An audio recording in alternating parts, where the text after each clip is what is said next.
उद्योग की चुनौतियों का सामना किया जा सके और उद्योग के भविष्य में विश्वास पैदा किया जा सके। The book is publish. हमारे कृषि लागत और मूल्य आयोग भारत सरकार के अध्यक्ष श्रीमान विजयपाल शर्मा जी, पूर्व अध्यक्ष कृषि लागत और मूल्य आयोग भारत सरकार श्रीमान अशोक गुलाटी जी, हमारे प्रेसिडेंट ग्लोबल फंड फेडरेशन के श्रीमान विजय अयंगर जी, और आज जो कार्यक्रम हो रहा है मुख्य रूप से इंडिया फंड ट्रेड एसोसिएशन के प्रेसिडेंट श्रीमान विमल कोठारी जी, और यहाँ पर विदेशी दूतावास से भी आए हुए हमारे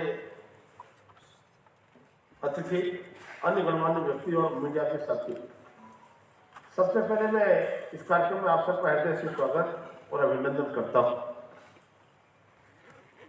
मैं आभारी हूँ भाई नीतीश पटेल जी का, जिन्होंने इस कार्यक्रम में मुझे आमंत्रित कर बुलाने का काम किया, और मेरा सौभाग्य है कि आज इस खाद्य और सार्वजनिक वितरण के साथ साथ सर, जिस तरीके से आज IPGA का प्रोग्राम रखा गया है, क्या क्या डिमांड्स आप लोग लेकर सरकार की तरफ रखने वाले हैं? देखिए, हमने जो चर्चा की है, आपने इनॉग्रेशन सेरेमनी में देखा है कि सरकार आत्मनिर्भरता की बात कर रही है, तो हम भी एक अच्छी बात है, खुशी की बात है कि हम आत्मनिर्भर हों, क्योंकि हमारी रिक्वायरमेंट बढ़ रही है।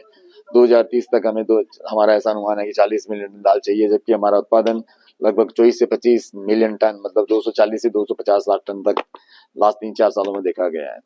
तो अगर इसको उत्पादन को बढ़ाना है तो सरकार को एक लॉन्ग टर्म पॉलिसी चाहिए। अभी हम देख रहे हैं पॉलिसी जो है बहुत शॉर्ट टर्म पॉलिसीज है, जो एक फायर फाइटिंग जिसको पॉलिसी कहते हैं, उस तरह की पॉलिसी है। तो उस तरह की पॉलिसी को हमारे देश की जनसंख्या जो 2030 तक 150 करोड़ हो जाएगी, उसके लिए मतलब मैं समझता हूँ कि एक बहुत बड़ा चैलेंज होगा कि अगर इस तरह की पॉलिसी से हम हमारी जो न्यूट्रिशनल सिक्योरिटी है उसको के ऊपर पूरा ध्यान रख सकें।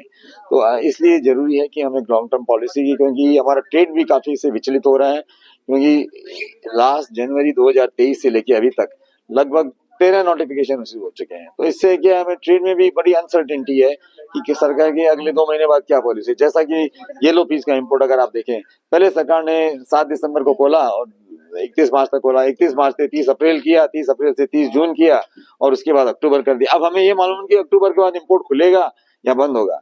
और यहाँ पे और इंटरनेशनल मार्केट से येलो पीस का यहाँ पे हमारे जो मार्केट में डंप हो येलो पीस डंप हो रही है।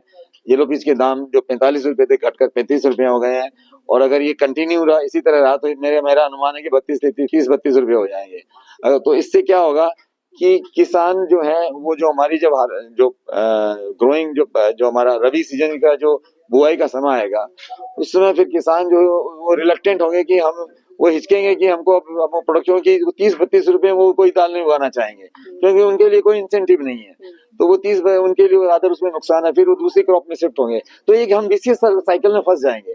इसलिए जरूरी है कि इस पे एक बहुत लॉन्ग टर्म पॉलिसी चाहिए। हमें हमारे यील्ड्स बढ़ाने पड़ेंगे, हमें हमारे किसानों को प्रोत्साहन देना पड़ेगा कि वो दूसरे सीरियल से थोड़ा इसमें शिफ्ट करें। उसके लिए सरकार को कुछ सब्सिडी अनाउंस करनी चाहिए दालों के लिए, ताकि हम आत्मनिर्भरता की तरफ, जो सरकार का जो आज जो नारा है कि हमें आत्मनिर्भर होना है, तो हम सचमुच उसकी तरफ बढ़ सकें।